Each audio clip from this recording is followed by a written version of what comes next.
나 주님의 기쁨 되기 원하네. 우리 찬양 들으시고 우리 가기 시작합니다.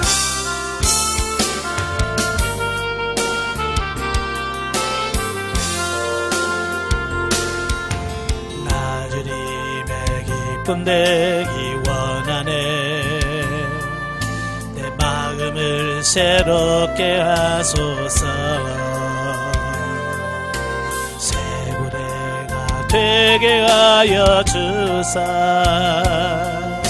주님의 빛 비추게 하소서. 내가 원하는 한 가지 주님의 기쁨이 되는 것. 내가 원하는 한 가지 주님의 기쁨이 되는 것. 겸손히 내 마음 드립니다. 나의 모든 것 받으소서. 나의 맘 깨끗게 씻어주사. 주의 길로 행하게 하소서. 내가 원하는 한 가지 주님의 기쁨이 되는 것. 내가 원하는 한 가지 주님의 기쁨이 되는 것. 아멘. 기도하겠습니다. 은혜로우신 아버지 감사합니다. 오늘 이 시간도 귀한 시간 하나 기두시고 우리 훈련과정 성령의 구원사역 윤리단계 첫 시간 나누게 하셔서 감사합니다. 오늘 같은 말씀을 나눌 때 성령께서 우리 지각을 열으셔서 알게 하시고 생각나게 깨닫게 하셔서 그 말씀대로 사라져지는 우리 역사가 있도록 도와주옵소서. 시종을 맡겨오며 예수님의 이름으로 감사하며 기도합나이다. 아멘. 예, 이 시간에는 우리 훈련 과정입니다. 훈련 과정 81쪽. 예. 82페이지에 보시면 이 윤리 단계입니다. 윤리 단계인데요. 성령의 구원 사역, 예, 성령의 구원 사역의 두 번째 단계죠. 예, 우리가 한번 점검을 한번 해보죠. 첫 번째 성령의 구원 사역의 제 첫 단계를 무슨 단계라고 그랬죠? 다 잊어버리셨죠? 예. 65페이지를 보시면 자연상태 또는 영혼의 자기 발견 단계다 그 말이에요. 그러니까 우리 안에 영이 있잖아요, 그죠? 우리 안에 영혼이 있어요. 근데 많은 사람들이 영혼의 존재를 인식해요, 못해요? 인식 못하고 삽니다. 그냥 신앙생활을 오래 하신 분들도 있겠지, 내 안에 뭐 있겠지라고 하는 어떤 그런 생각을 살아요. 막연하단 말이에요. 있겠지가 아니라 실제로 영이 우리 안에 존재하고 있고요. 실제로 보면 누가 진짜 나예요? 그렇죠. 영이 진짜 나고 얘는 껍데기예요, 껍데기. 그래서 여러분 나중에 장례식장에 가보세요. 장례식장에 뭐가 있어요? 알맹이가 있어요? 껍데기가 있어요? 그렇죠. 알맹이는 천국에 갔고 껍데기만 남아있잖아요. 그러니까 껍데기는 어때요?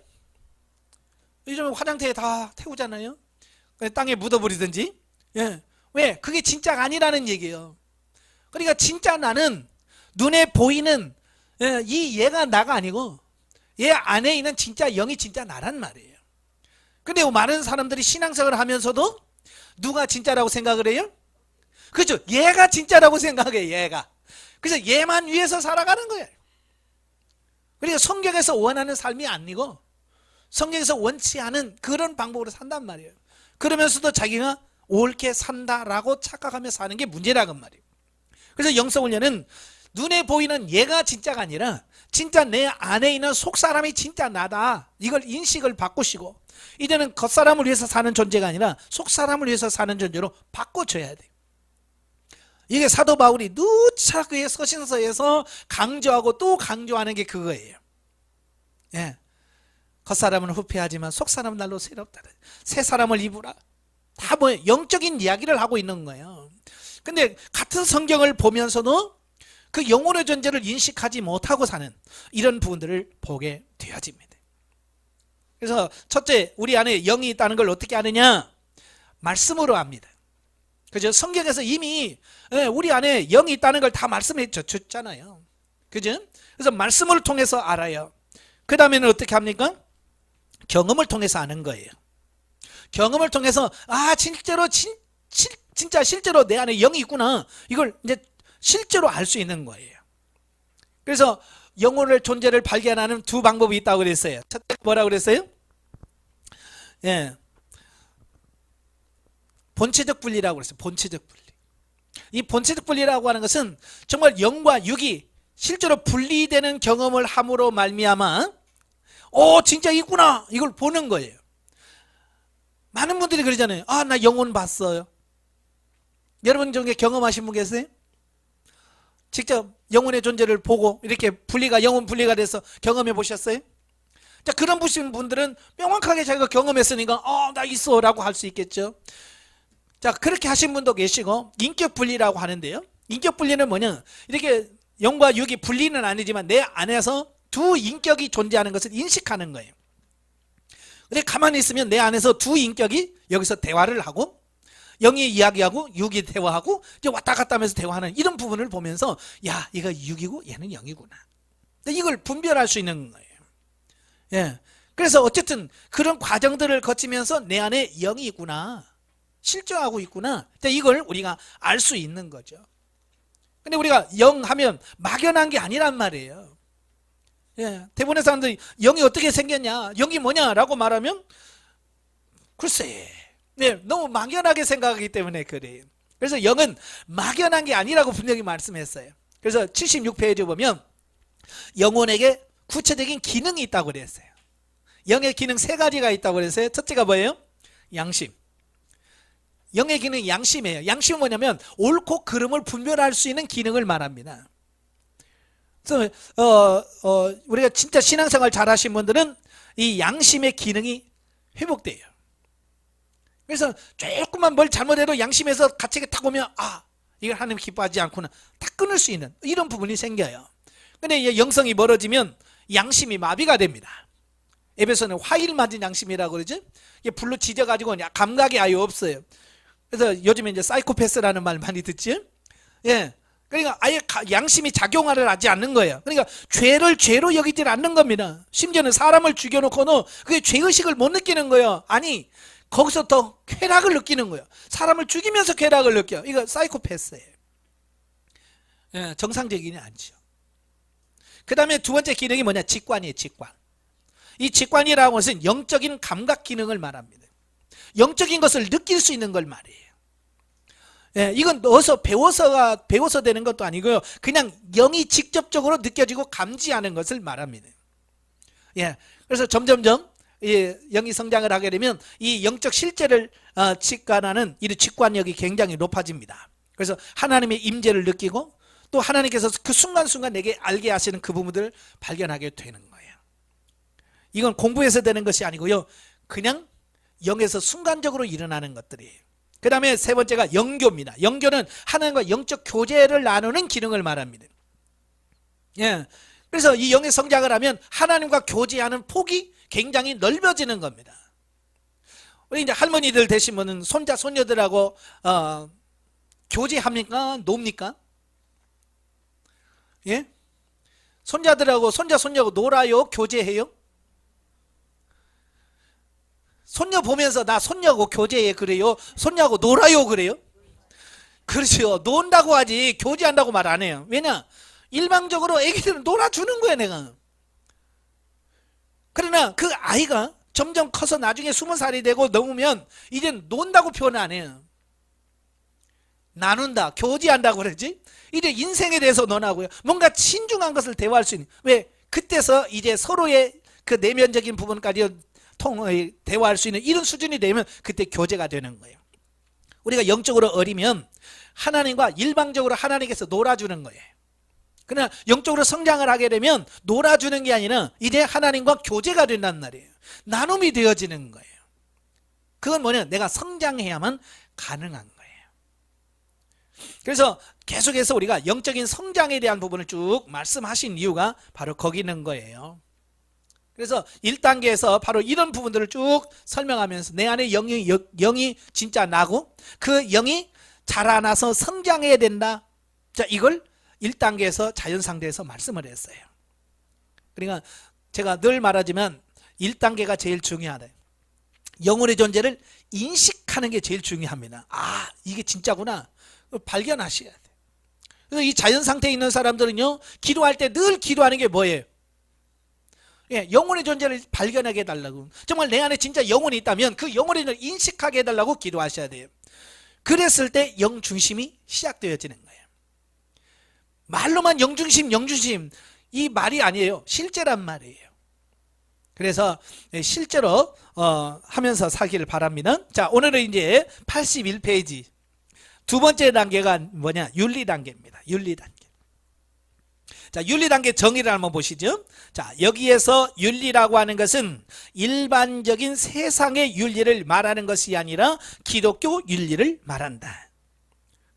자, 윤리라고 하는 게 뭐냐면 국어 사전에 보면 이렇게 되어 있어요. 윤리란 사람으로서 마땅히 지키거나 행해야 할 도리와 규범. 이걸 윤리라고 그래요. 그래서 윤리는 법적인 제약은 없습니다.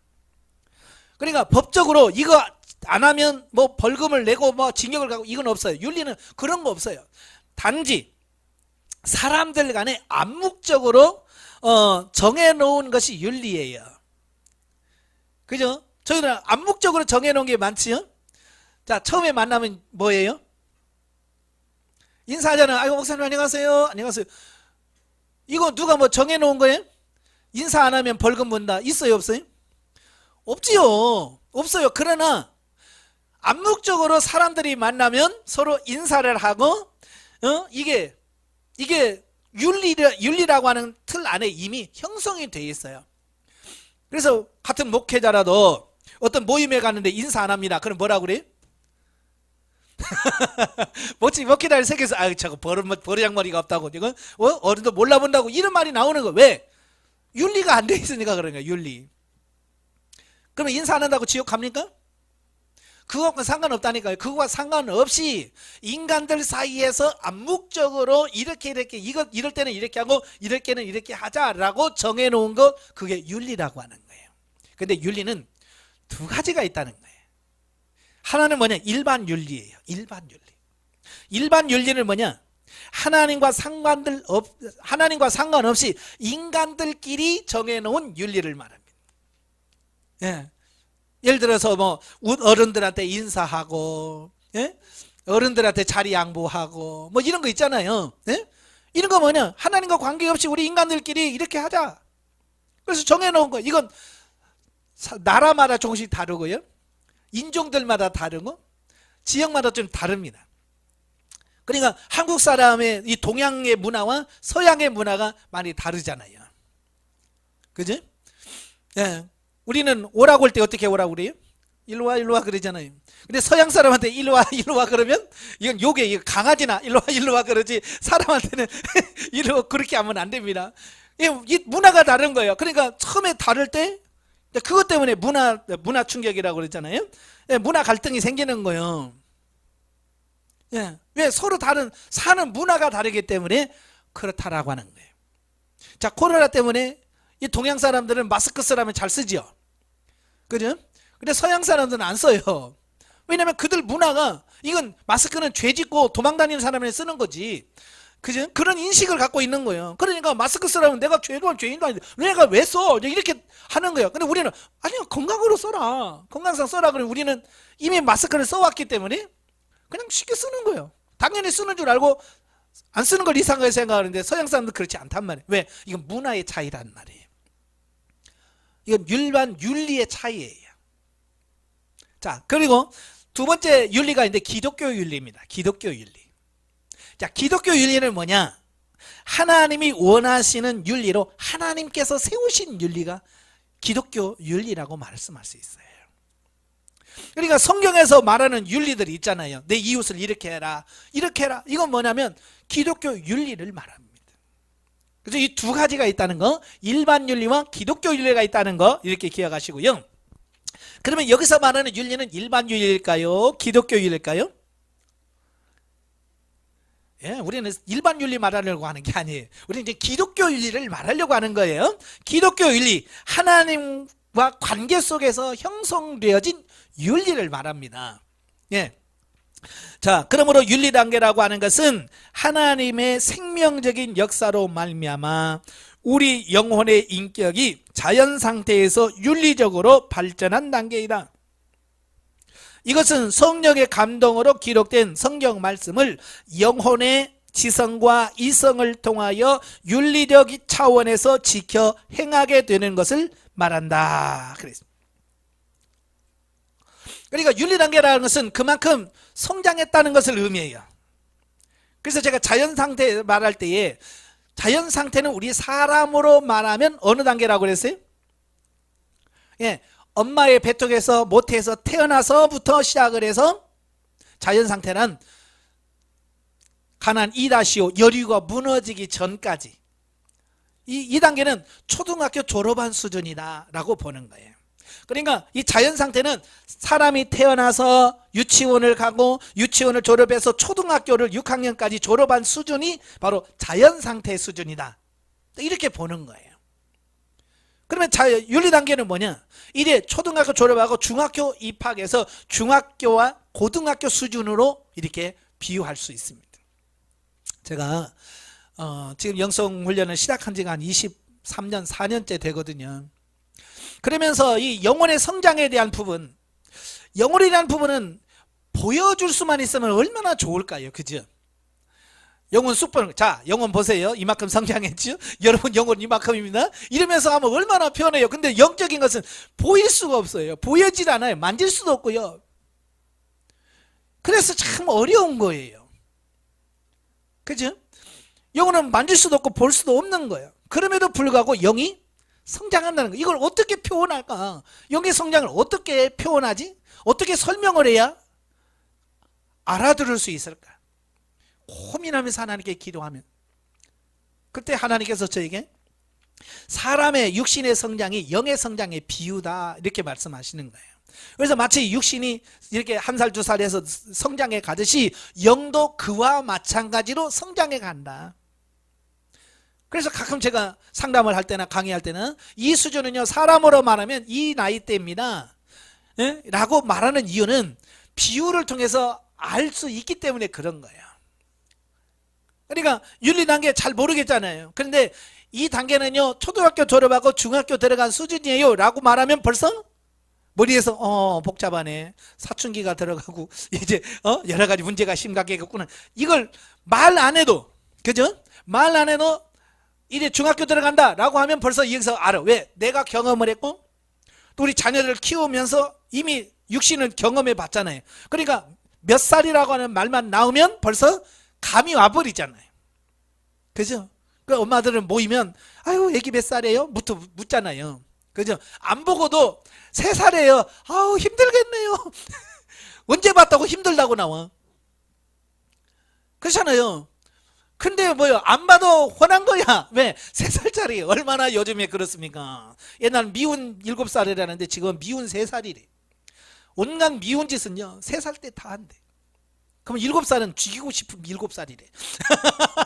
예, 얼마나 미운 짓을 많이 하면 그냥 정말 죽이고 싶다 할 정도로 그렇게 그렇대요. 예. 그러니까 나이만 탁 알아들어도 힘들겠구나. 윤리 단계도 이제 중학교 입학한 거예요. 그러면 아이 자식들 키워본 사람들은 아이고 힘들겠구나. 이걸 벌써 딱 느끼는 거죠. 그래서 영적인 성장과 육신의 성장을 제가 계속 비유를 들어서 이 수준은 이 수준이에요. 이 나이대예요. 라고 자꾸 이야기하는 이가 이해 좀 하라는 얘기예요. 또 그걸 가지고 성경 어디 나와요? 또 그러면 이거 골치 아파요. 성경에는 어리다라고만 표현되어 있어요. 예. 성경은 어리다, 어린아이, 애기다 이런 표현을 많이 나와요. 예. 근데 그 아이가 도대체 구체적으로 얼마만큼 어리냐? 그 이제 우리가 해야 되는데 그걸 잘 모른단 말이에요. 그때 하나님 이 단계가 어느 단계쯤 됩니까?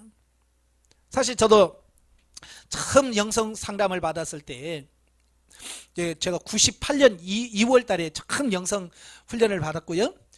첫 상담을 했거든요. 그러니까 그때 저보고 광야 8이라고 하시더라고요. 광야 8. 어린 것 같긴 한데 도대체 이게 얼마만큼 어린지를 이해가 안 되는 거예요. 막상 광야 8이라는데 이해도 안 되고 용납이 안 되는 거예요. 아니 목사부로 광야 8이 말이 되냐. 그렇잖아요. 그것도 신대원까지 졸업하고 말이죠. 교회 개척까지 해가지고 담임 목사하는 나에게 광야 8이 이해가 안 된다. 그래서 하나님 앞에 가서 하나님 이게 말이 됩니까? 목사부로 광야 8이 말이 됩니까? 그걸 하나님 앞에 가서 막 따졌어요. 나는 내 장점이 그거예요. 사람한테 안 따지고 하나님한테 따져. 강대상에 기도하면서 하나님 이게 맞습니까? 내가 들어도 내가 처음 이런 거 듣습니다. 그러면서 왜냐면 지금까지 그런 걸 들어본 적이 있어야지. 없잖아요. 그러니까 성령께서 저에게 말씀하시기를 그 말이 맞다. 예, 광야 8이란 맞다는 거예요. 그래서 그래요. 그러면 내가 이해할 수 있게끔 내가 이 수준이 과연 어느 수준이 내가 이해할 수 있게끔 나에게 가르쳐 주세요. 그러니까 성령께서 저에게 말씀하시기 너희 교회 유치부 많지? 네. 그때 제가 목회할 때 유치부만 12명인가 그랬어요. 그러니까 유치부를 다른 사람한테 맡기면 감당을 못해. 우리 집사람도 감당 못하지. 누구를 붙여놔도 감당을 못해. 그래서 내가 유치부 담임 목사 하면서 유치부 담당을 제가 해서 유치부 교사를 내가 했습니다. 그래서 항상 유치부는 제가 이렇게 사택의 방에 들어가서 이제 저희 방에서 가르치고 했거든요. 그러니까 그 어린아이에 대해서는 내가 빠삭하게 알잖아요. 너희 교회 유치부 많지? 네. 그 중에서 5살, 6살짜리가 너의 수준이야. 성령께서 그렇게 가르쳐 주시는 거예요. 다른 사람이 나한테 목사님 5살, 4살 수준이에요. 그러면 내가 열받았겠죠. 예? 근데 성령께서 제가 그렇게 하니까 맞다라고 인정할 수밖에 없잖아요. 그래서 하나님 어떻게 하면 좋습니까? 하고 그 아이들을 이렇게 가만히 행동하는 걸 보니까 2가지를 좋아하더라고요. 먹는 거 좋아하고 노는 거 좋아하고. 그때 우리가 주일학교 예배를 오후 2시에 드렸거든요. 오후 2시에 드려. 그러면 애들은 시계를 잘 못 보잖아요. 그냥 점심 먹으면 와. 그리고 어떤 애들은요, 아직 오전 11시 예배도 안 끝났는데 들어와. 12시도 안 됐는데 삐꾸하고 들어와요. 왜 시계 못 보니까 그냥 됐다 싶으면 오거든요. 유치부 애들은 그래요. 예. 대단히 열심이야. 하여간 열심은 대단해요. 저도 어디가 열심 2번째 가려면 서운할 판 그 정도로 열심을 냈거든요. 열심 대단합니다. 저 목사님! 설교하든지 말든지, 목사님! 하고 와요. 그러면서, 이놈의 목사를 나를 얼마나 좋아하나. 그런데, 딱 와가지고 내 품에 딱 안깁니다. 딱 제 얼굴 보면서, 목사님, 오늘 간식 뭐예요? 아니, 그렇게 일찍 와서, 그렇게 나를 반갑게 얘기했으면, 목사님, 오늘 본문이 뭐예요? 오늘 말씀 제목이 뭐예요? 이 정도는 해야 좀 수준이 있는 건데, 걔들 그런 거 없어요. 제일 먼저 간식이 뭐예요? 그래요. 그러면 그때는 매주 간식을 줬거든요. 그래서 오늘 간식 이건데 그러면 나 그거 싫어해요. 가버려. 그냥 가버려. 그냥 왔다가 그냥 가버려. 간식 맛없다고 가버려. 그리고 2번째는 뭐예요? 오늘 2부 순서 뭐예요? 제가 이제 3부로 거의 이제 3부로 하거든요. 처음 1부 예배 드리고 2부 분반 공부하고 3부에는 이제 여러 가지 놀이도 하고 게임도 한단 말이에요. 애들이 재밌게 하려고 하니까 게임도 많이 해야 되잖아요. 그러니까 2가지예요. 교회 나온 목적은 첫째 간식이 뭐냐, 2번째 뭐 하고 노냐, 이 2가지예요. 지 마음에 들면요 너무 좋아요. 근데 그게 하나도 마음에 안 든다 그러면 가버리든지 예배 시간에 그 장의자 밑에 들어가서 놀아요. 설교 시간에 그냥 자기네 밑에서 누워서 왜? 오늘 간식 마음에 안 든다는 거야. 오늘 2부 3부 순서가 마음에 안 든다는 거야. 그냥. 그런 걸 보면서 무슨 생각을 하냐면 내가 지금 하나님 앞에 저러고 있구나. 말로는 영혼 구원 막 거창하게 얘기를 하는데 실상은 내가 지금 하나님 앞에 저러고 살고 있구나. 내가 지금 나를 제대로 파악을 못해서 그렇고 몰라서 그렇지. 야, 그걸 보니까요, 하나님 앞에 하나님 이렇습니다 저렇습니다 말을 못하겠더라고요. 그때부터 제가 하나님 울기 시작했어요. 하나님, 제가요 이렇습니다. 제가 이런 상태로 살았습니다. 근데 나는 지금까지 이렇게 살면서 내가 이렇게 산다는 걸 나 자신도 몰랐습니다. 그리고 성도들 앞에서 큰 소리만 뻥뻥 쳤습니다. 영적으로 살라고. 나도 못하는 주제예요. 그게 너무 죄송하고 송구스럽고 황송하기도 하고 막 너무 그런 거예요. 그래서 매일 시간마다 울고 기도 시간에 울고 훈련 받을 때 울면서 갔습니다. 하나님, 내가 아직도 이래가지고는 안 됐죠. 내가 이렇게 있으면 안 됐지요. 내가 이런 상태로 머물러 있으면 내가 안 되겠죠. 내가 빨리 성장해야 되겠죠. 그러면서 훈련 받기 시작한 거예요. 내 현주소를 아니까 그때부터 기도가 나오더라. 많은 사람들이 왜 기도 안 합니까? 자기 주소를 몰라서 그래요. 현주소. 여러분, 군인들은 독도법이라는 걸 배워요. 독도법은 뭐냐? 지도하고 나침판을 보고 방향을 알고 우리가 어디 지점 이러면 그 찾아가는 거예요. 근데 그 독도법 중에서 제일 중요한 게 뭐냐면 현재 내 위치예요. 현재 지금 내가 어디에 있지? 이걸 모르면 지도하고 나침판을 줘도 못 찾아갑니다. 도대체 지금 여기가 어디냐? 내가 지금 서 있는 곳이 어디지? 이걸 알아야 내가 지금 여기구나 라고 하면 지도에 현재 내 위치 여기. 거기서부터 이제 방향을 찾고 나침판을 통해서 동서남북 방향을 찾고 이제 지도를 책을 딱 놓으면 요리 3km 가면 되네, 4km 가면 되네, 이런 게 나오는 거예요. 내 현주소를 모르면요 아무것도 못해요. 그래서 우리가 상담을 하는 이유가 뭐냐? 내 현주소를 아는 거예요. 내 현위치. 저도요 촌놈이 서울에 86년도 11월 달에 올라갔어요. 군대 제대하고 이래 서울에 올라갔어요. 맨날 여기서는 지상버스만 타고 다니다가 서울 가니까 지하철 있잖아요. 땅속으로 가니까요 처음에는 무섭더라고요. 왜? 버스는 가면서 이거 어디지? 이게 보면서 나가는데 지하는 깜깜하게 가다가 멀지 그러니까 처음에 그 지하철을 타는 게 굉장히 두렵더라고요. 도대체 어디가 어딘지를 모르니까. 근데 그 지하철을 몇 번 타다 보니까요 그걸 아니까 너무 편한 거예요. 그래도 이제 어디를 가는지는 아는데 이제 문제는 뭐냐? 지하철을 나갔을 때 내가 동쪽으로 가야지 서쪽으로 가야지 어디로 가야 되나? 이제 이건 모르는 거예요. 그럴 때가 난감하거든요. 이러다가 어디로 가야 되지? 어디로 나가야지? 이걸 모르면 나가서 헤맬 수밖에 없거든요. 그때 제일 먼저 하는 게 뭐냐면 그 지하철에 보면 그 위치도가 나와요.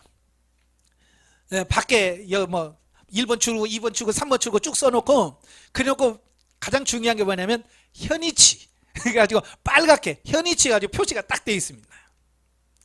제일 먼저 보는 게 어디냐? 현위치에 내가 지금 어디 있지?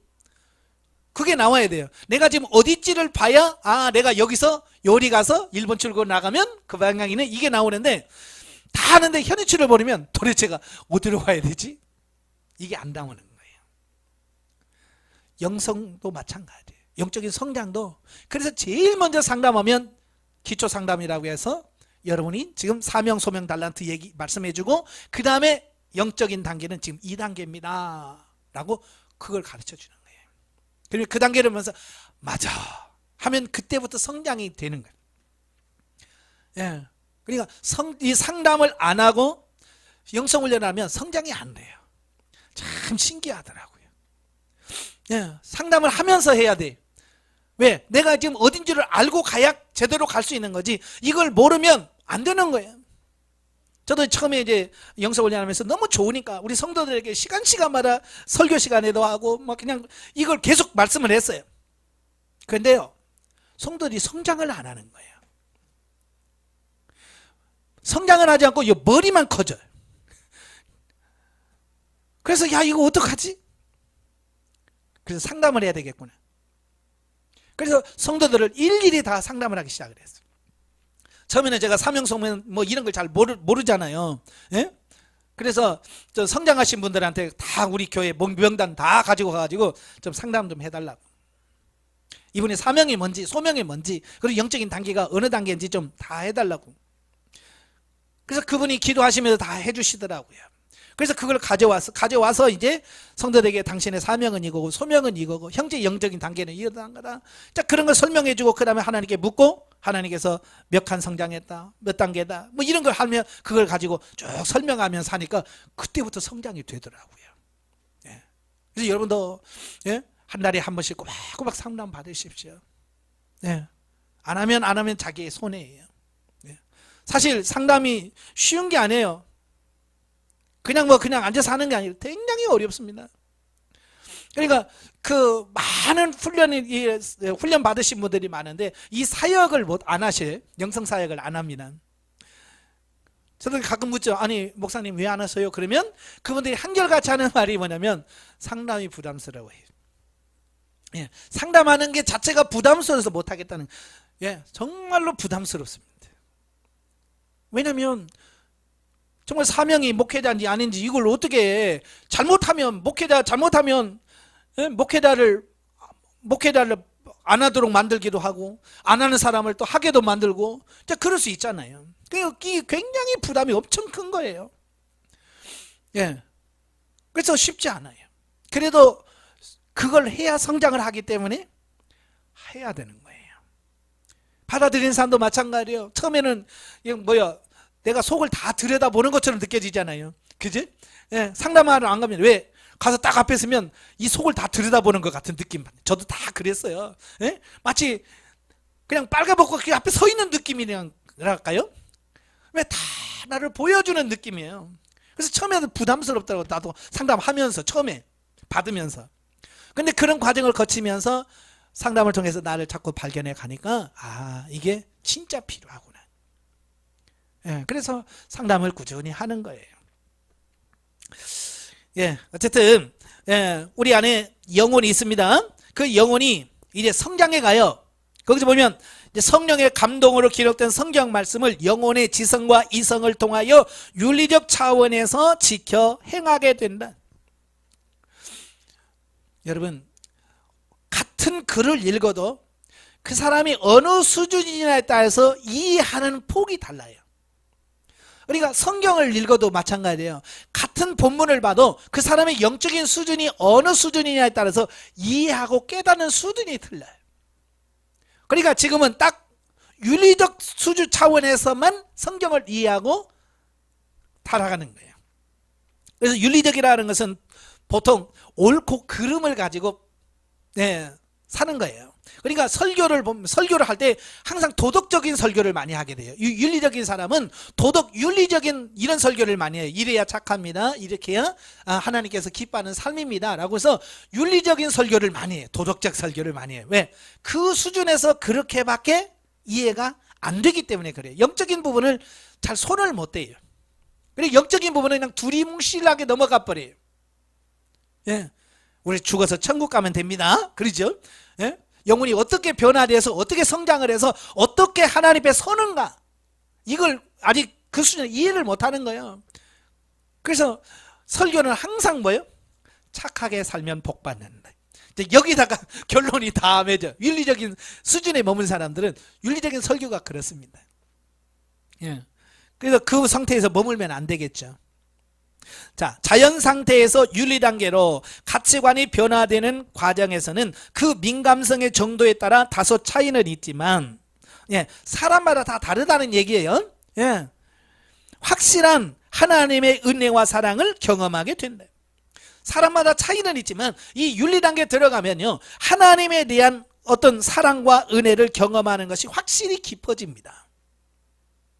제가 신학교 다니면서 D.L. 무디의 전집을 읽었어요. 거기 보면 D.L. 무디가 하나님의 은혜를 받을 때요, 어마어마한 은혜를 받습니다. 그러니까 D.L. 무디가 하나님께 기도하죠. 하나님 제발 그만 주세요. 은혜 제발 그만 주세요. 그렇게 하나님의 은혜가 너무 쏟아지니까 감당이 안 되는 거야. 저는 그 말을 읽으면서 이해가 안 됐어요. 여러분, 하나님께 은혜 받으면서 하나님 제발 이제 그만 주세요, 그만 주세요. 제발 이 말 됐습니다. 이렇게 기도해본 적 있어요, 없어요? 우리는 하나님 조금만 주면 안 될까요? 하나님 조금만 우리는 하나님 조금만 달라고 그러지 그만 주세요 라고 하는 그런 분이 없었어요. 저도 기도하면서 맨날 아버지 은혜 좀 주세요, 은혜 좀 주세요 그랬지 그만 주세요 한 적이 없었어요. 너무 부럽더라고요. 무디가 그렇게 두려워, 아니 부러워. 야, 얘는 어떻게 해서 이렇게 됐을까? 근데요, 제가 2단계 들어가서 보니까요, 주님의 사랑이 밀려오기 시작하는데요, 이 심장이 버티질 못하겠어요. 주님의 사랑이 막 내게 올려오는데요, 이 심장이 터질 것 같아요. 그 사랑이 막 밀려오는데요, 막 심장이 터질 것 같아요. 숨이 막혀요. 그 은혜가 너무 커요. 그래서 D.L. 무디가 하나님 왜 제발 그만 좀 했던 게 이해가 되는 거예요. 이래서 D.L. 무디가 하나님 제발 이제 그만 좀 주세요, 은혜 그만 주세요라고 할 만큼 파도처럼 밀려오는 그 하나님의 사랑이 막 얼마나 감동이 되고 막 하는지. 예. 아울러 하나님께 자신을 드리겠다는 결심도 예전보다 더욱 분명해진다. 그 하나님의 사랑을 경험하니까 막 흥분하는 거예요. 그러니까 꼴짝 빈들에도 복음 들고 가오리다. 이게 이제 그냥 가사 찬송이 아니라 실제로 그렇게 할 수 있다는 확신 막 이런 게 생기는 거예요. 흥분하니까. 때로는 어려운 환경과 사건도 초월한다. 예.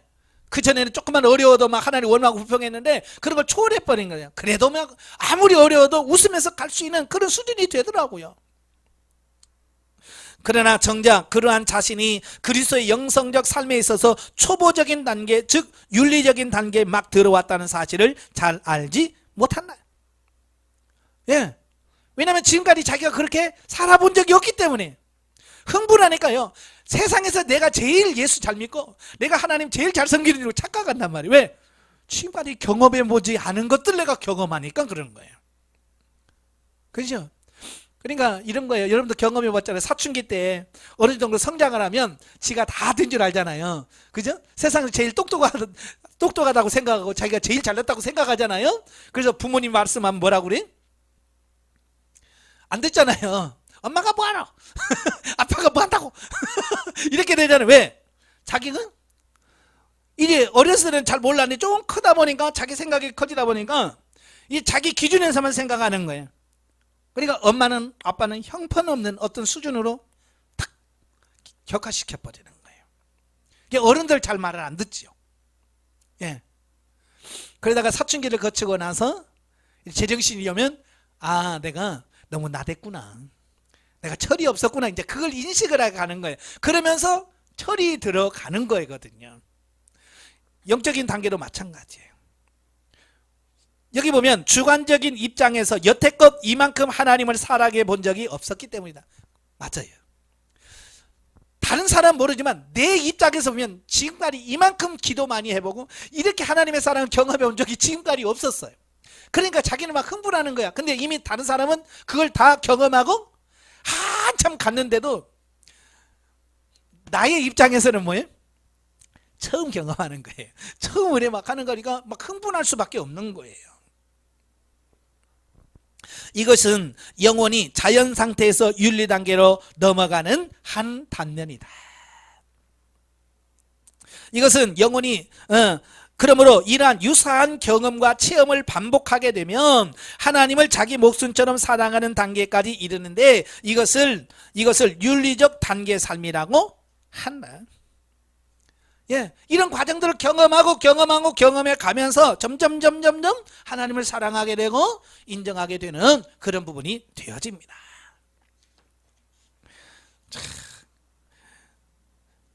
자, 넘겨서 82페이지에 오시면 윤리단계의 특징.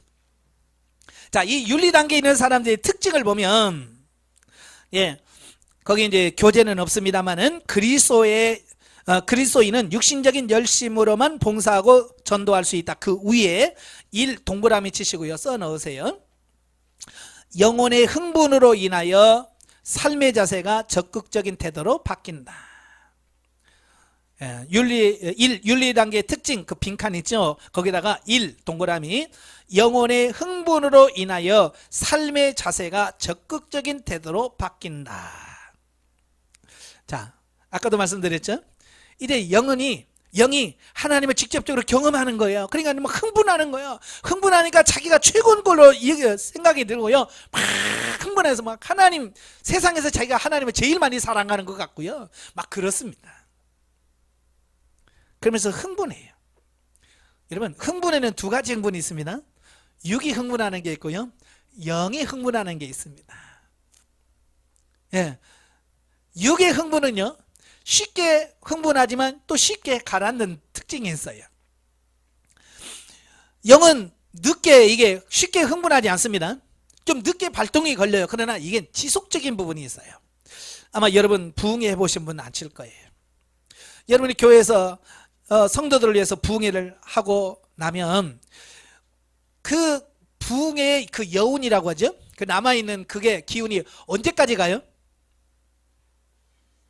한 달 가던가요? 일주일 가던가요? 보통 길게 가야 일주일 가고요, 며칠 못 갑니다. 그때는 울고 불고 세상 모든 거 다 뭐 자기 것처럼 막 하면서 막 기도하고 막 난리치다가 부흥회 딱 끝나고 그 다음날부터 언제 그랬나. 저도요, 초등학교 때부터 늘 고민이 그거였어요. 저는 시골에 살았기 때문에 매년 겨울 12월 아니면 1월, 2월에 부흥회를 했어요, 교회에서. 그러면요, 온갖 집사님들 뭐 은혜 혼자 다 받은 것처럼 막 기도하고 막 하고 막 한대요. 근데 부흥회 딱 끝난과 동시에 그런 게 하나도 없어지는 거예요. 그러니까 부흥회 때 그 집사와 부흥회 끝나고 나서 집사는 너무 다른 거야. 다시 옛날로 돌아와 있어요. 그러면서 제가 고민했던 게, 이게 뭐지? 왜 그럴까? 예. 그 부흥회를 통해서 영을 흥분시켜야 돼. 사실은 영에게 말씀을 전하고 영혼이 흥분하도록 만들어야 되는데 영혼의 흥분까지 못 가요. 육의 흥분에 끊지. 간증을 해도 육신적인 것들을 합니다. 그래서 많이 들어왔잖아요. 어느 장로님이 뭐 어떻게 해서 뭐 목사님 양복해주고 차 사줬더니 뭐 하나님께서 복을 주셔가지고 사업이 잘 돼가지고 이렇게 됐다나요. 그러면 성도들은 막 그 흥분합니다. 아, 그래 나도 목사님 차 사줘야지 뭐 이러면서 이 흥분이, 육신이 흥분해 버리는 거예요. 이렇게 육신을 흥분시키면 안 돼요. 이건 아무 의미가 없어요. 처음 헌금 거둘 때는 좀 도움이 됩니다. 이 헌금 많이 거두려면 영적인 거 터치하면 잘 안 돼요. 왜? 얘가 발동이 좀 늦죠. 근데 육신을 흥분시키면요, 금방 합니다. 제일 많이 하는 게 뭐예요? 여러분, 자녀 놓고 기도하십시오. 우리 자녀 놓고, 자녀 이름 놓고 헌금합시다. 그러면 우리나라 사람도 자녀 사랑 또 어디 가도 안 빠지잖아요. 그러면 또 막 비들어서 합니다. 예, 그걸 이용하면 안 돼요. 절대로 그런 거 이용하시면 안 됩니다. 예. 그렇게 해서도 안 되고. 그래서 우리가 육을 흥분시키면 안 되는데, 아까도 말한 것처럼 윤리 단계에 들어가게 되면 내 영이 하나님을 직접 만나잖아요. 하나님을 경험한단 말이에요. 하나님의 사랑을 느낀단 말이에요. 그러니까 막 영이 흥분해요. 그러니까 막 적극적으로 기도하고 막 하나님께 매달리고요, 예전의 삶과 완전히 다른 삶을 살아가게 되어집니다. 그러나 그 열심은 대단하다고 인정되지만 그것은 육신이 흥분하는 것이다. 예. 하지만 하나님을 사랑하고는 진실하고도 진지한 마음을 동반한 영적인 열심은 자신의 행위가 하나님으로서 받은 은혜의 결과로 나타나는 것이라는 사실에 대하여 확신한다. 열매를 봐야 안다고 그랬잖아요, 예수님이. 그러니까 내가 지금 육신의 열심으로 하는지 영의 열심으로 하는지 열매를 보시란 말이에요. 예. 내가 정말로 영의 열매를 맺고 있는가, 아니면 육신의 열매를 맺고 있는가. 그러면 내가 지금 육신의 열심을 내고 있구나. 빨리빨리 바꾸셔야 돼. 그러니까 목사님들이 목회에 대한 뭐 이런 꿈이 있잖아요. 빨리 나도 교회 부흥시키고 싶고 막 성도 모으고 싶고 막 그래서 막 성도들 달달달달달 볶으시는 분들 많거든요. 예? 성도는 막 볶아 그냥 볶아. 육신적으로는 어떻게 할 수 있죠. 그런데 과연 그게 진짜 아름다운 열매를 맺고 있는가? 예. 그래서 막 성도들한테 하다가 안 들으면 어떻게 해요? 성도들 말 안 들으면 막 성질 냅니다. 화내고 막 성질 내고. 그러니까 성도들이 뭐 이래 우리 목사님 왜 그래? 이렇게 되어지는 거거든요. 왜 그래요? 말로는 하나님이 이래야 되는데 왜 안 합니까? 라고 말하는데 사실은 뭐예요? 자기 욕심 빨리 전도해야 내가 좀 우리 교회도 커지고 나도 좀 이름 있을 거 아니에요. 그래야 나도 어디 가서 인정받고 나도 좀 높아질 거 아니에요. 이 얘기거든요. 톡 까놓고 얘기합시다. 그런 거잖아요. 사실은 정말 영혼을 사랑하고 영혼을 변화시켜서 영혼을 구원하려고 그런 게 아니잖아요. 그것은 명목이잖아요. 명목상은 그렇잖아요. 명목상에서는 안 돼요. 진짜 그래야 돼.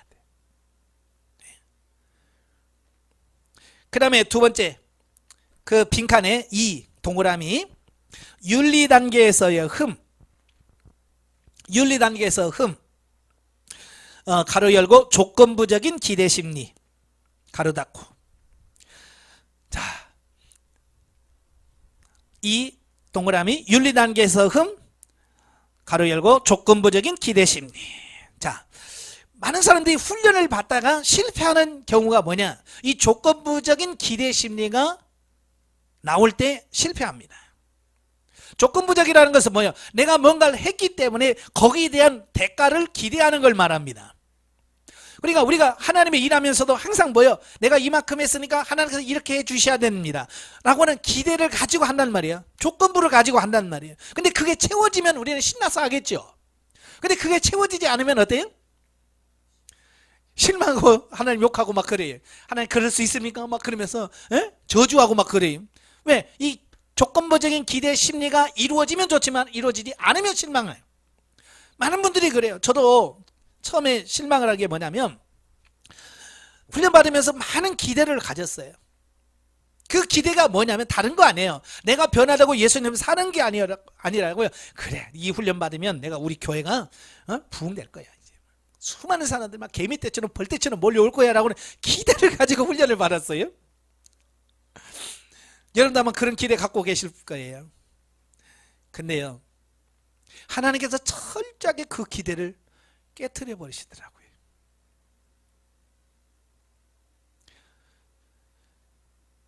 제가 영성훈련을 받고 시간이 가면 갈수록 상담할 때마다 영적으로 성장했다고 하는데, 그렇게 시간이 가면 갈수록 성도들이 목사님 이사 갑니다 하고 가는 사람이 많아지는 거예요. 내 기대는 개미떼처럼 벌떼처럼 사람들이 몰려오는 걸 기대했는데 자꾸 하나님이 떠나게 하시는 거예요. 이사 간다고 떠나고 간다고 가고. 그것도 쓸만한 사람들만 나가. 그죠? 11조 내고 좀 봉사할 만한 사람 가고요. 11조도 안 하고 그냥 맨날 밥만 먹고 축내는 사람들은 남아있어요. 그러니까 얘가 이게요. 이게 뭐야 이게. 아니 내가 이렇게 영적으로 더 잘 써 있으면 이거 밥만 먹고 축내는 사람 가고 막 돈 내고 막 이런 사람들이 와야 되는데 이게 반대가 되니까 내가 이거 받아야 돼? 이거 진짜 더 받아도 되나? 더 받았다가 이거 큰일 나겠네? 뭐 이런 생각이 내 마음에 막 들어오더라는 거예요. 왜냐? 나도 아주 육신적인 가치관 속에 내가 머물러 있기 때문에 그렇더라고요. 육신적으로 빠지면 그럴 수밖에 없어요. 아마 여러분도 그럴 거예요. 자, 자연 상태에서 벗어나 열심을 다해 달려가고는 있지만 윤리 단계에서는 아직도 내가 이만큼 충성하고 봉사했으니까 하나님이 복을 주셔서 뭐든지 잘 될 거야 라고 하는 육신 중심의 기대 심리가 적잖이 남아있다. 다 남아있습니다. 때문에 우리가 부단히 성장해야 하는 많은 이유 중에 하나가 바로 이것이다. 잘 자라고 있는 청소년들의 모습 속에서 유아기적 형태가 아직도 남아있는 것을 보는데 이것은 더 자라가야 할 성인의 영역이 그들에게 요구된다는 증거다. 그러니까 아직도 이런 조건부적인 기대 심리가 있다는 얘기는 결국 내가 아직 어리다, 아직 다 성장하지 않았다는 뜻이거든요. 여러분 사춘기 있는 애들 보면 그렇잖아요. 넌 아직 어려. 그러면 그 애들이 그렇게 싫어합니다. 나 다 컸어. 나 어른이야. 그런데 어른들은 인정해야 안 해요? 야, 네가 무슨 어린이야? 네 애들이 애야. 그런단 말이에요. 자기는 어른이라고 생각하는데 어른들은 아니라고 하는 거예요. 그 사이에서 이 애들이 갈등하는 거예요. 어른들의 입장, 이미 그 시기를 지난 사람은 야, 그 시기 더 지나야 돼. 지나본 사람들은 아는 거예요. 그런데 지나보지 않은 사람들은 모르는 거예요. 이와 마찬가지로 우리에게 남아있는 조건부적인 기대 심리가 없어지려면 어서 빨리 진리 단계, 생명 단계로 들어가야만 한다.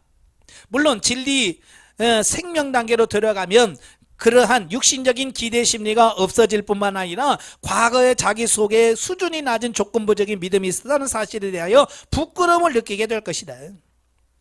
예. 저도 우리 아이들 어렸을 때 뭐 좀 심부름 시키잖아요. 그럼 그 아이들이 꼭 뭐라고 그래? 심부름값 얼마 줄 건데요? 아니 실컷 나서 키워놨으면 좀 심부름 갔다 올 수도 있잖아요. 그죠? 슈퍼에 가서 두부 한번 사오라고. 네, 갔다 오면 되잖아. 얼마 줄 건데요? 그게 어리다는 뜻이잖아요. 그죠? 근데 그런 아이가 어느 수준에 딱 성장하니까 얼마 줄 거인 데가 없더라고요. 조금 컸다고 얼마 줄 거인 데가 없어졌어요. 그 다음에 주면서 야, 이거 나머지 너 가져. 그러면 됐어요. 내가 뭐 이거 받으려고 내가 이거 하나요? 그러면서 심부름값을 줘도 아니야, 됐어요 하고 안 맞는 단계가 온단 말이에요. 왜? 이제 조금 성장했다는 얘기죠. 그러면 야, 너 옛날에 너 달라고 그랬잖아. 그래. 그 애기 때문에 그러지. 에이 참, 나 지금 어른이야, 컸어요. 이런단 말이에요. 그 어렸을 때 행동을 부끄러워한단 말이에요. 이해가 되시죠? 그러니까 자라날 때는 그게 잘 몰라요. 근데 그 수준을 지나놓고 보면 아이고 내가 어렸었구나. 그러니까 지금 기도도 마찬가지예요. 지금 여러분 기도할 때 최상의 기도한다고 할 거예요. 그죠? 나는 지금 하나님 앞에 제일 간절한 기도, 좋은 기도 한다고 생각할 거예요. 그래서 하나님 주시옵소서, 이것 주세요, 주세요 막 합니다. 나는 지금 최상이에요. 그런데 나중에 성장하는 어느 단계 성장해 보면 아휴 참 그때 내가 기도를 참 아휴 쓰레기 같은 기도를 했었어. 육신의 기도를 했었어. 이게 나오는. 이게 뭐예요? 성장해야만 그게 알 수 있는 거예요. 성장하지 않은 사람한테는 그게 안 나오는 거예요. 저도 나중에 이제 은사 단계에서 말씀드리겠습니다만은 처음에 저도 기도를 할 때 영성훈련 받기 전에 하루에 5시간씩 했어요. 하루에 5시간, 새벽에 2시간 반 기도하고 저녁에 8시부터 10시 반 2시간 반을 정말 하나님께 기도했습니다. 그냥 이런 기도 안 해요. 정말 목이 터지라고 막 그렇게 간절히 기도했습니다. 그러니까 얼마나 잘했겠어요. 제 딴에는 이게 막 내가 기도 이렇게 잘하는 사람 없을 거야, 별로 드물 거야, 뭐 이런 자신감이 있잖아요. 예? 그래서 목사님한테 기도 몇 시간 해? 뭐 1시간은 그래가고 목회하나? 최소한 5시간 해야지. 뭐 이러면서 마치 내가 대단히 많이 성장한 것 같은 느낌을 갖고 착각하면서 살았어. 그래서 영성훈련 받으니까 하루에 5시간 하래. 그래서 5시간 갖고는 안 되겠다. 내가 지금 5시간 해왔잖아요. 그럼 뭔가 달라야 되잖아요. 그래서 하루에 1시간 더 하겠습니다. 그래서 새벽에 3시간, 저녁에 3시간, 6시간씩 기도했어요. 그렇게 열심히 기도했어요. 근데 어느 날 주님께서 저에게 찾아오셨어요. 뭐라고 말씀하시면 너의 기도를 바꿔라 그러시는 거예요. 너의 기도를 바꾸래요. 하나님, 나 지금 내가 기도 얼마나 열심히 잘하는데요, 내 기도가 얼마나 잘나는 기도인데요. 사실 그때 무슨 기도했냐면요, 뭐 이것 주세요 그런 기도 안 했고요. 처음에 잘하는 것처럼 하나님 부르고 그 다음에 찬양하고 감사하고 그 다음에 회개하고 그 다음에 뭐 했어요? 그 다음부터 이제 뭐였냐면 세계 복음화. 난 통 크게 기도했어요. 세계 복음화를 위해서 기도하고요. 선교사님들 다 기도하고 5대양 6대주를 위해서 기도합니다. 남아메리카, 북아메리카, 아시아, 아프리카 다 그 지역별로 유럽을 축복합니다. 유럽을 축복해 주시고 뭐 이렇게 기도하고요. 그 다음에 뭐요? 그 다음에 내가 사는 아시아 지역을 특별히 강조하면서 아시아 지역을 축복해 주옵소서. 그러다가 뭐예요? 대한민국을 축복해 주세요. 대한민국 중에서 제가 인천에 살았으니까 인천광역시를 축복해 주옵소서. 그 다음에 인천광역시 중에서 내가 사는 부평구를 축복해 주세요. 그 다음에 부평구 중에서도 십정동을 사랑해 주세요. 그래서 그 다음에 그렇게 쭉 계속 줄여가면서 기도하는 거예요. 그렇게 하면 2시간 가까이 가요. 그럼 이제 성도 한 사람 한 사람 놓고 기도합니다. 그렇게 하면 2시간 반, 3시간 갑니다. 그러면 끝나기 전에 한 10분 정도는 하나님, 저 아시지요? 저 이런 거 아시고 이런 거 내게 주세요. 내 기도 안 했어요. 세계 만방과 열방을 위해서 기도했어요. 여러분, 제가 좋은 기도했어요? 나쁜 기도했어요? 보통 사람들이 말하는 최상의 기도를 한 거예요. 내 육신의 욕망 기도 안 하고요. 전부 다 남을 위해서 기도했으니까. 그런데 주님께서 뭐라고 말씀하시냐면 기도 받고. 그래서 제가 하나님께 항변했죠. 하나님, 제가 이런 기도한 사람이에요. 내가 이렇게 기도했다니까요. 그래, 그럼 너의 기도를 네가 들어봐. 하나님께서 내가 하는 기도를 내가 들어보라는 거예요. 그래서 알았어요 하고 이제 하나님 앞에 막 지금까지 했던 기도 막 그대로 막 하는데요. 어제까지만, 아니 하나님 음성 듣기 전까지만 해도 그 기도가 그렇게 간절한 기도였어. 그래서 나라를 위해서 눈물을 흘리면서 기도했어요. 교회를 위해서 정말 눈물을 흘려서 기도하고요. 성도를 위해서 눈물을 흘리면서 하나님 그 성도 사랑해야 됩니다 라고 막 기도했는데,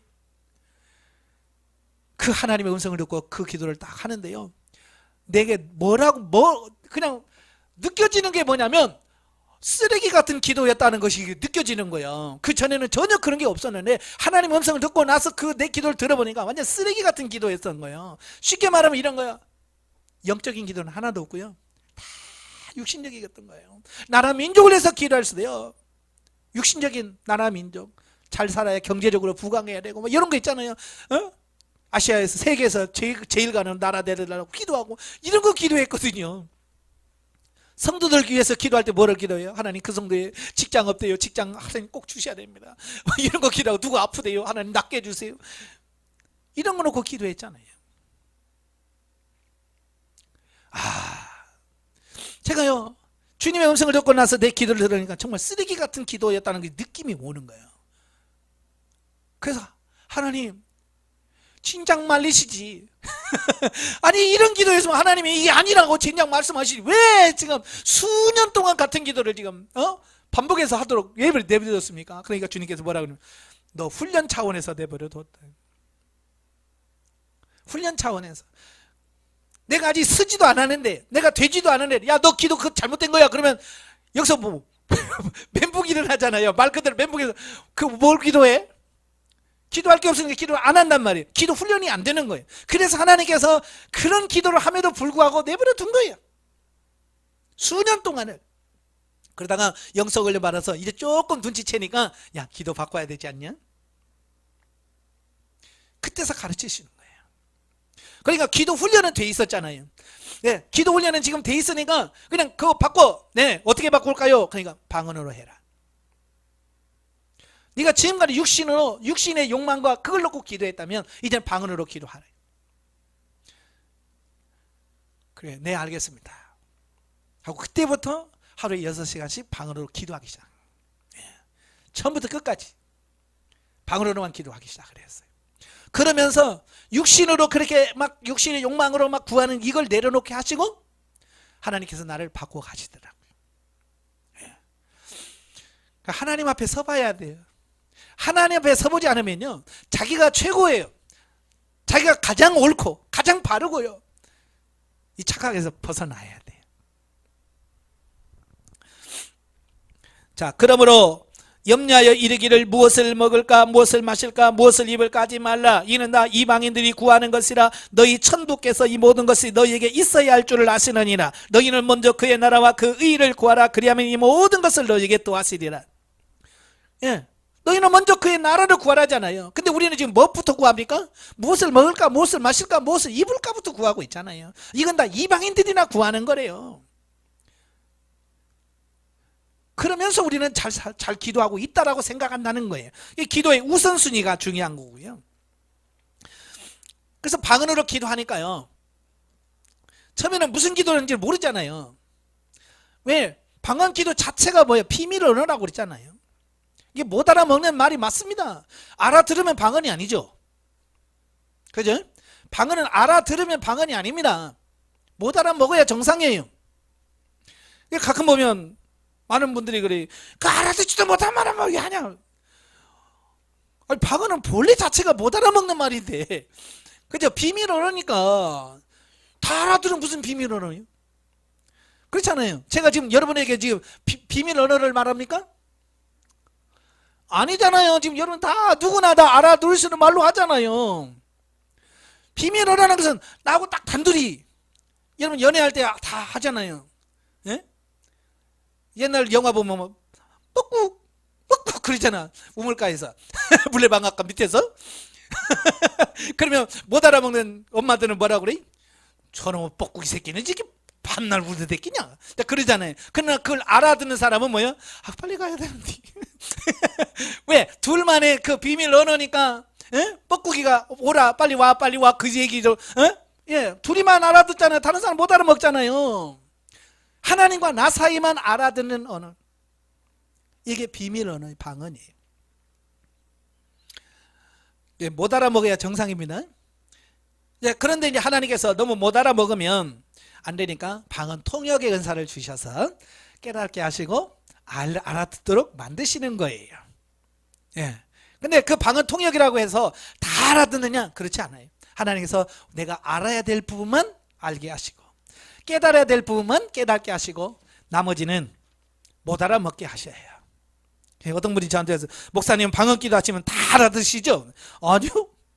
나는 99.99% 못 알아듣습니다. 내가 알아듣는 것은 0.0001%나 내가 알아들으려나요? 네, 성령께서 내게 조명해 주시고 알려주신 것만 아는 거지. 그렇지 않으면 모르는 거예요. 그럼 왜 합니까? 네, 내 안에 계신 성령님이 하나님 기도하는 거니까. 예? 내가 알아듣든 못 알아듣든 그게 중요한 게 아니에요. 그러면서 내 가치관이 바뀌어지더라 그 말이에요. 육신적인 부분이 내려지더라고요. 그래서 구하지 아니한 것도 주시리라. 예.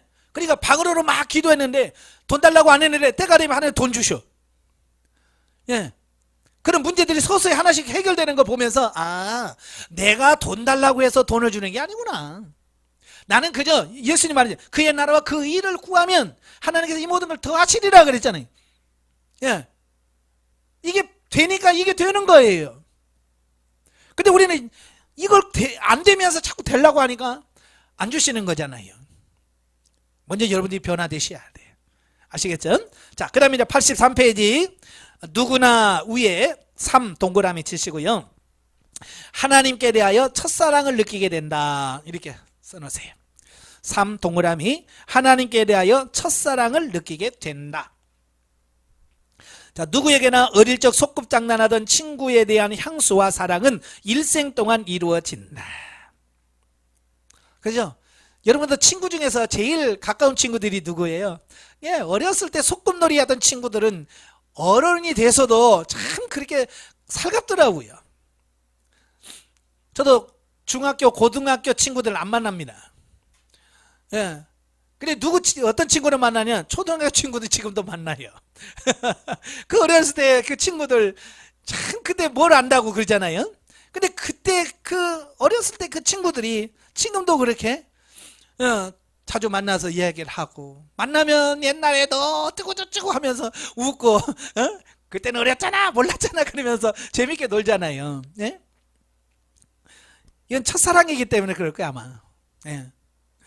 그러나 장성해서 결혼을 한 후 부부간에 맺어지는 사랑의 관계는 어릴 적 친구에 대한 사랑과는 비교할 수 없는 또 다른 차원이다. 예.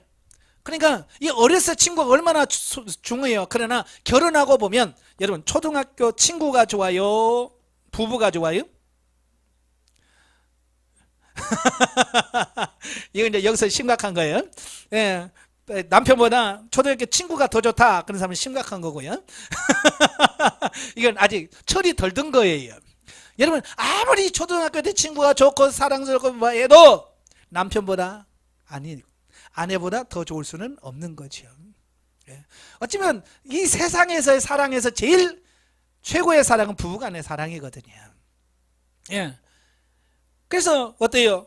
장가가기 전에는, 결혼하기 전에는 뭐 친구들 그렇게 만나서 매일같이 놀다가도 결혼하면 어떻게 돼요? 나 집에 간다. 그러잖아요. 나 집에 갈란다. 왜? 그 사랑이 너무 크니까 그러는 거예요. 예. 그럼 이제 결혼하는 친구들이 막 욕하지. 저놈 새끼네 막 장가 가더니 사람 배렸다고. 배린 게 아니고 진짜 사랑을 찾은 거거든요. 그죠? 진짜 사랑을 찾았기 때문에 퇴근하고 바로 집으로 가는 거죠. 그 사랑을 못 찾은 사람은 헤매고 돌아다니고. 예. 마찬가지예요. 이와 마찬가지로 성령의 구원 사역에 있어서 윤리 단계에 들어가면 하나님 그분이 진정한 나의 아버지여 하나님 나라의 영원한 통치자인 것을 비로소 깨닫게 되고 그 사랑에 감격하게 된다. 우리가 신앙생활에도요 하나님의 사랑이 최고라는 거 이걸 깨닫기 전에는요 뭐래요? 세상적인 게 좋은 거예요. 노는 게 재밌는 거야. 그러니까 주일날 예배 드리러 가는 것보다 친구들하고 동창들하고 만나서 등산 가는 게 너무 좋고, 네? 이제 이런 게 너무 좋은 거예요. 왜? 하나님의 사랑도 알긴 알지만 그것보다도 아직도 이 사랑이 더 큰 거예요. 왜? 하나님의 사랑이 얼마나 큰지를 모르기 때문에 그런 거예요. 예. 많은 분들이 후회하는 게 뭐예요? 결혼해서 아내의 사랑이 제일 크다는 것, 남편의 사랑이 제일 크다는 걸 이걸 모르고 결혼하고 신혼 초부터 계속해서 친구들만 놀고 그래서 막 아내는 내팽개치고 그러면 나중에 나이 들어서 어떻게 돼요? 나이 들어서 후회하잖아요. 그죠? 남자들이 나이 들어서 집에 들어오면 여자들은 싫어하잖아요. 젊었을 때 밖으로 돌아다니 이제 나이 들어서 온다고 나 싫어. 나도 이제 난 내가 나갈래. 이렇게 해서 안 되는. 왜냐? 젊었을 때 그걸 안 해놓으니까 나중에 안 되는 거예요. 우리가 신앙생활도 마찬가지예요. 하나님의 사랑이 최고라는 걸 알아야 우리가 다른 걸 포기할 수 있는 거거든요. 내려놓을 수 있는 거예요. 근데 그 하나님의 사랑이 최고라고 하는 것을 느끼지 못하면 계속해서 친구들이 더 좋다고 생각하니까 계속 친구들 만나고 놀고 막 그게 전부로 살다 나중에 후회하잖아요. 우리가 지금 그 꼴이란 말이에요. 하나님도 좋긴 하지만 친구가 더 좋은 거지. 노는 게 더 좋은 거예요. 이게 아직 문제가 아직 가치관의 변화가 덜 된 거예요. 더불어 육신적인 가치관으로 사랑하던 가족 사랑의 행위가 진리에서 벗어난 것임을 자각하고 진리적이며 생명적인 방법으로 사랑해야 한다는 것을 알게 된다. 그러니까 이 하나님의 사랑을 깨닫기 전에는요 뭐가 제일 크냐면 가족 간의 사랑이 제일 큽니다. 예, 그러죠? 그래서 내 새끼, 내 자식, 내 가정 막 이건 엄청나게 해요. 왜냐? 하나님이 진정한 나의 아버지라고 하는 것이 아직 믿어지지 않으면 그렇습니다. 근데 이제 그게 가치관이 딱 바뀌고 나면 나의 진정한 아버지가 하나님이시구나. 이걸 깨닫게 되면 그 다음부터는 이게 자동적으로 정리가 되는 거예요. 남편은 하나님의 사랑을 이해하고 깨닫도록 하는 어떤 계약 결혼인 걸 알게 돼요. 언제까지? 죽을 때까지만 우리 부부로 삽시다. 계약한 게 지금 여러분 부부예요. 그죠? 죽으면 끝나요. 누가 둘 중에 하나 죽으면 끝나요.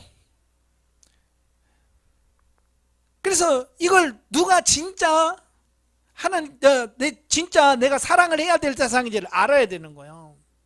부부는요 아무리 사랑해도 몇 년 동안 사랑할 수 있겠어요?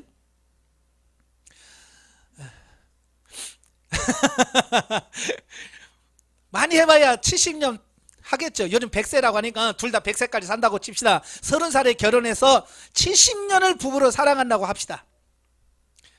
근데 하나님의 사랑은 영원한 거예요. 여러분 영원한 걸 사랑하실래요? 70년을 사랑할래요? 그렇다고 해서 70년 이건 아무것도 아니야 그래서 그 깨는 게 아니에요. 이 부부간의 사랑을 통해서 하나님의 사랑을 깨달아가는 거예요. 예, 이게 하나님이 그래서 부부를 붙여준 거예요. 예, 그래서 이거 뭐가 중요한지를 정확하게 이해를 하셔야 돼요. 제가 꼭 이 얘기를 해요. 제가 군대 처음 갔어요. 이래 신병훈련소 가서 교육을 다 받고 자대 배치를 받았어요. 자대.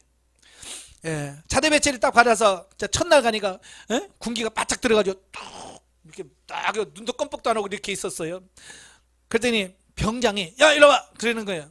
그래서 예 하고 탁 뛰어가려고 하는데 옆에 있던 상병은 작대기 3개예요. 병장은 4개고 병 중에서는 병장이 최고잖아요. 근데 옆에 있던 상병이 뭐라고 하냐면 가지마 이 새끼야 이리 와 그러는 거야. 그 순간 내가 깜짝 놀랐어요. 왜? 무슨 군대가 이러지? 병장이 병 중에서 최고 고참이잖아요. 여러분 누구 말 들어야 돼요? 병장 말 들어야 돼요? 상병 말 들어야 돼요? 예? 병장이 최고 고참이니까 그 말 들어야 돼요. 근데 상병이 가지 뭐 이 새끼야 그러는 거야. 무슨 깜짝 놀라. 뭐지 이거 내 군대가 잘못됐나? 그래서 내가 이렇게 막 눈치를 보고 있죠. 왜? 나는 모르니까 아직 그 새끼 아직 모르니까 이게 뭘 의미하지? 그래서 이렇게 왔다 갔다 하다가 그래도 높은 사람한테 가야지. 왜? 내가 가지고 있는 기본적인 생각은 뭐예요? 고참 말을 들어야 된다. 이게 내가 가지고 있는 고정관념이란 말이에요. 그래서 병장한테 뛰어가려고 하니까 상병이 하는 말이 그거래요. 야, 저 병장 2주 후에 제대한다. 너 누구하고 너 더 오래 군 생활할래? 너. 병장한테 뛰어가다가요 2주 1년 1년한테 가야지. 그러잖아요. 이 병장한테는 괴롭힘을 당하면 2주밖에 안 돼. 2주. 근데 말년 병장은 안 괴롭힙니다. 누가 제일 괴롭히냐? 이 상병이 제일 괴롭히는 거야. 그러니까 나도 나같이 눈치 없는 놈도 상병한테 가더라고요. 그래서 예 맞습니다. 이걸 알아야 해. 그러니까 누구하고 오래 살 거냐. 이게 눈치가 있는 사람이요. 여러분 남편 몇 년 산다고요? 길어봐야 70년이라니까요. 하나님은 몇 년 살아요? 영원이에요. 영원. 그러니까 70년하고 영원하고는 비교가 안 돼요. 빨리 눈치가 있다면 남편보다 하나님이 더 중요하구나. 이게 가치관을 바꾸란 말이에요. 그래서 남편 막 함부로 하는 말이 절대 아닙니다. 이 가치관의 변화를 말하려고 하는 거예요. 예. 자, 그래서 신앙생활을 하면서도 자신과 가족의 안녕과 행복과 안녕이라는 울타리를 벗어나지 못하던 사람이 하나님의 사랑을 경험하면서 정작 자신이 진정으로 영원토록 사랑해야 할 대상은 자신과 가족이 아니라 하나님이란 사실을 깨닫는 것이다. 가치관의 변화가 나타나면서 지금까지는 내 자식 내 가족 막 이것만이었는데 이건 임시였구나. 이 세상에 사는 동안만 내 가족이지. 끝나고 나서 천국 가서도 또 뭐 부부끼리 만나서 살고 내 자식이니까 뭐 엄마 아빠 천국에서 그러고 살 것 같아요? 아니요. 천국 가면 다 뭐라 그래? 형제님 자매님 그럴 거예요. 네. 아버지 어머니 여보가 아니에요. 한 형제 자매요. 혈통적인 이런 부분이 아닌 거예요. 그러니까 진정으로 사랑해야 할 대상이 하나님이시구나. 이걸 이해하게 된다고 말이에요. 더 나아가 가족 사랑은 30년 40년, 하나님 사랑은 영원이라는 수치적 개념마저도 선명하게 된다. 그러므로 그 사랑의 방법도 본능적, 윤리, 도덕적 차원에서 진리적이며 생명적 차원으로 승화되어야 한다는 명제 앞에 절대적으로 동의하고 달려가게 되는 것이다. 예. 그러니까 이 가치관이 바뀌니까, 가치관이 변하고 되니까 그다음부터는 이 육신이 그렇게 사라지더라고요. 뭐가 더 중요하지라고 인식을 하니까 하나님 앞에 더 가까이 갈 수 있는 이런 부분이 생기더라 그 말입니다. 아시겠죠? 그러니까 행동의 변화는 결국 가치관의 변화에 따라 달라집니다. 이 가치관이라고 하는 것은 뭐냐면 어떤 것을 바라볼 때 거기다가 가치를 얼마만큼 둘 것이냐라고 하는 것을 결정하는 걸 말합니다. 그래서 사람의 행동은 다 뭐에 따라서 좌우되냐면 이 가치관에 따라서 달라집니다. 그러니까 어떤 것을 선택할 때 내가 어디다 더 가치를 두냐에 따라서 선택을 하는 거예요. 예를 들어서 이런 거죠.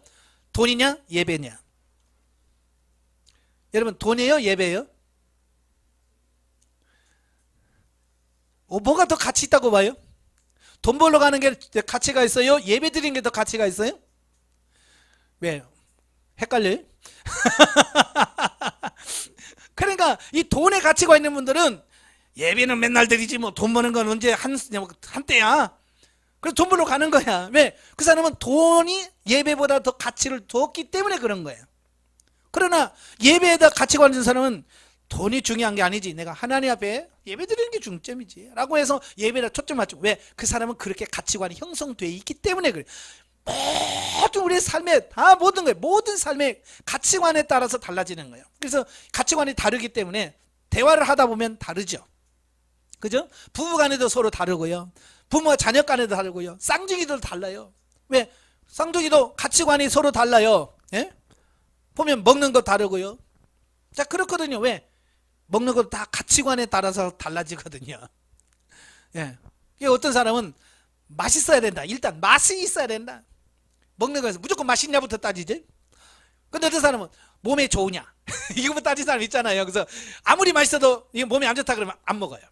왜? 그 사람 가치관이 몸이 건강이 최고라고 하는 가치관이 되어 있으니까 그러는 거예요. 그러니까 우리의 삶의 모든 영역은 다 뭐에 따라 결정이 된다고요? 가치관이에요. 그래서 이 가치관이 바뀌어야 삶이 바뀌는 거예요. 이 가치관이 안 바뀌면요 아무리 뭐래도 안 됩니다. 여러분이 설교를 아무리 이렇게 해야 됩니다 이렇게 해야 됩니다 해도 성도들 가치관이 안 바뀌면요 죽어도 안 합니다. 목사님은 그냥 그렇게 하는 거고 나는 그래도 나는 이겁니다. 그러면서 계속 가치관이 안 바뀌면 그래요. 그런데 가치관이 바뀌면요 누가 뭐라고 해도 그 가치관이 옳다고 믿으면 가는 거예요. 그래서 가치관의 변화가 제일 중요해요. 아시겠죠? 예. 예를 들어서 이런 거예요. 예수님께서 지상 명령을 내리셨잖아요. 땅끝까지 내 복음의 증인이 되라 그랬잖아요. 근데 예수님의 제자들은 해요 안 해요? 안 하잖아요. 예루살렘을 떠나질 않아요. 예수님은 예루살렘과 유다와 사마리아 땅끝까지 가라 그러는데 안 가잖아요. 왜냐? 그들 가치관이 아직 안 바뀐 거예요. 변화되지 않은 거예요. 그래서 사도행전 10장에 보면 하나님께서 고넬료에게 환상을 보이시고 천사를 보내서 말씀하시고 또 베드로에게 나타나서 환상을 보이잖아요. 하늘에서 보자기가 내려와서 잡아먹으라. 그러니까 난 이런 거 먼저 먹어본 적이 없습니다. 그거 보잖아요. 왜? 지금까지 그렇게 살아본 적이 없기 때문에. 그만큼 가치관의 변화가 어려운 거예요. 하나님께서 환상을 통해서 바꿔주는 거예요. 나중에 베드로가 알고 보니까 뭐예요? 아, 이건 부정한 짐승은 이건 이방인을 가리키는 거구나. 이방인에게 복음을 전해야 되면 이 가치관이 바뀌는 거예요. 그러니까 이 가치관이 바뀌니까 유대인으로는 갈 수 없는 걸 가잖아요. 고넬료 집에 원래는 가면 안 돼. 유대인들은 들어가면 안 되거든요. 근데 들어가잖아요. 들어가서 말씀을 전합니다. 말씀을 전하다 보니까 자기들만 은혜 받은 줄 알았더니 막 이방인들도 막 성령 충만 받고 똑같이 가잖아요. 그러니까 뭐라고요? 또 바뀌어. 가치관 또 바뀌는 거예요. 이를 또 하나님께서 선택하셨구나. 우리는 세례 줘야지. 그래서 세례를 막 주는 거예요. 왜? 뭐가 바뀌어서? 가치관이 바뀌니까. 만약에 그런 가치관이 안 바뀌었다면 베드로는 죽을 때까지 이방인에게 복음 전하지 않았을 거예요. 끝까지 자존심 살려서 나는 유대인들만 정을 거야 라고 했을 거예요. 근데 그 가치관이 바뀌니까 마지막 로마까지 가서 복음을 전하고 로마에서 순교하잖아요. 그게 가치관이 바뀌어서 그래요. 이 가치관 바뀌는 게 그래서 중요한 거예요.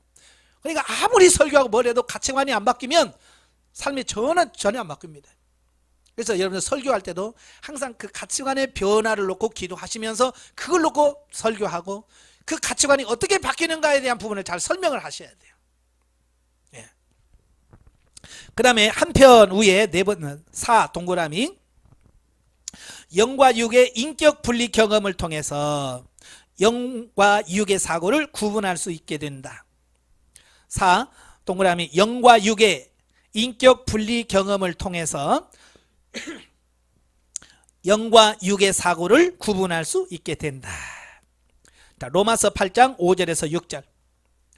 자, 우리에게는 두 인격이 있어요. 우리 두 인격이 있어요. 육의 인격과 영의 인격이 있어요.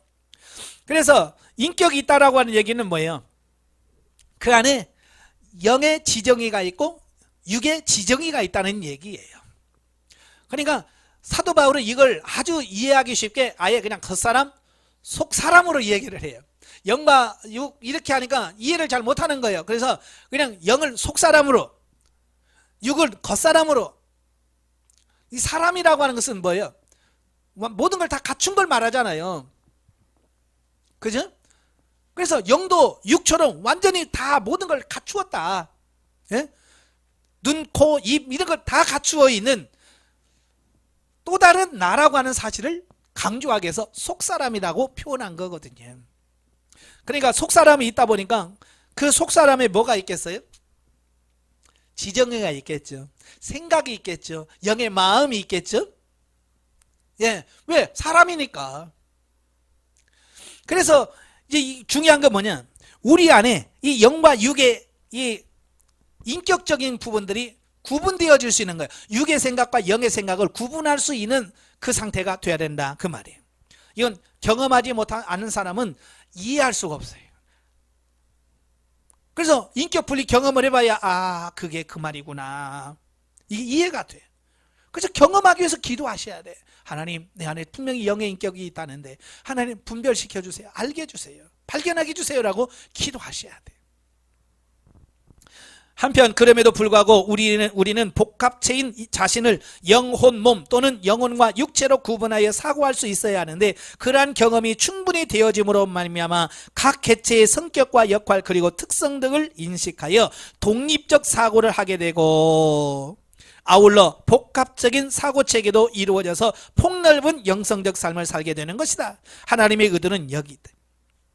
예, 그러니까 영의 생각, 육의 생각을 따로 구분할 수 있고 이게 이제 합쳐져서 예, 합쳐져서 새롭게 되어지는 예, 온전한 생각을 하게 되는 이 단계까지 가셔야 돼요.